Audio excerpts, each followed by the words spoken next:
दोस्तों, आज मैं बात करने जा रही हूँ भारत के पेशेवर पहलवान दिलीप सिंह राणा की, जिसे हम आमतौर पर द ग्रेट खली नाम से जानते हैं।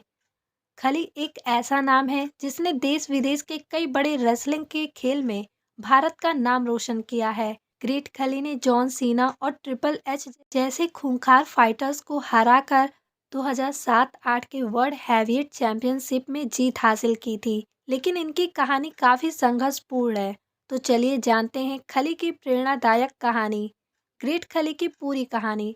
दिलीप सिंह राणा का जन्म 27 अगस्त 1972 को हिमाचल प्रदेश के धीरेना नाम की जगह पर हुआ था। उनके पिता का नाम ज्वालाराम था, जो खेतों में काम करके अपना घर चलाते थे। खली को लेकर उनके कुल 7 भाई बहन थे और फैमिली बड़ी होने की वजह से सिर्फ एक आदमी को घर चलाने में बहुत मुश्किलों का सामना करना पड़ता था। इसलिए उनकी मां तन्नी देवी भी मजदूरी करती थी।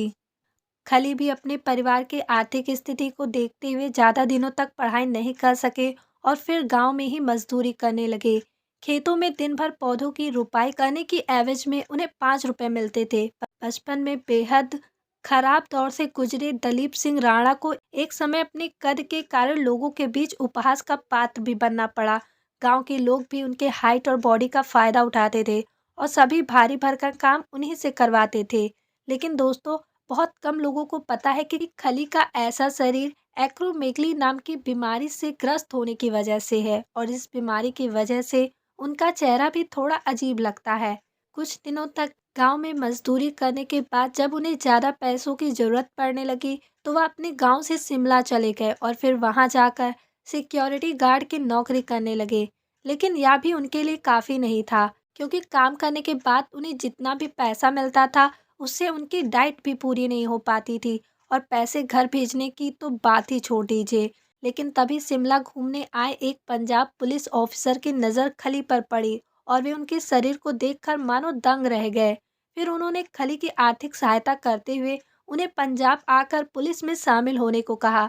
आखिरकार 1993 में खली को पंजाब पुलिस में नौकरी मिल गई और तब जाकर खली की जिंदगी भी धीरे धीरे पटरी पर लौटने लगी। लेकिन खली अभी रुकने वालों में से नहीं थे। उनकी बॉडी को देखते हुए जालंधर के एक जिम में रेसलिंग के लिए तैयार किया गया, क्योंकि उस समय रेसलिंग के खेल को लोग बहुत तेजी से पसंद कर रहे थे और भारत की तरफ से खेलने वाला कोई भी खिलाड़ी नहीं था। आखिरकार पूरी तैयारी के साथ अक्टूबर 2000 में खली अमेरिका पहुंचे और पहली बार ऑल प्रो रेसलिंग में पार्टिसिपेट किया। दोस्तों, जैसे ही पहले दिन खली ने रिंग में कदम रखा तो उन्हें देखकर बड़े बड़े रेसलर भी कांपने लगे। यहाँ तक कि 28 मई 2001 को खली की मार की वजह से ब्रायन ओग नाम के एक रेसलर की मौत तक हो गई। 2 जनवरी 2006 को खली डब्ल्यूडब्ल्यूई के साथ कॉन्ट्रैक्ट साइन करने वाले पहले भारतीय रेसलर बने।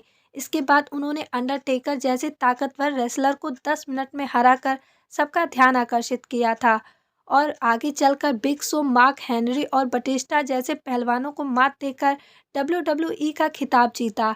इसके बाद भी कई सालों तक खली का दबदबा कायम रहा और उन्हें बहुत सम्मान और पुरस्कार मिला। दोस्तों, डब्ल्यूडब्ल्यूई में सफ़र करना इतना आसान नहीं था। यहाँ पर पैसा तो जमकर मिलता है, पर उसके लिए पसीना भी बहाना पड़ता है। लेकिन खली ने अपने संघर्षों से दिखा दिया कि इस दुनिया में कुछ भी असंभव नहीं है।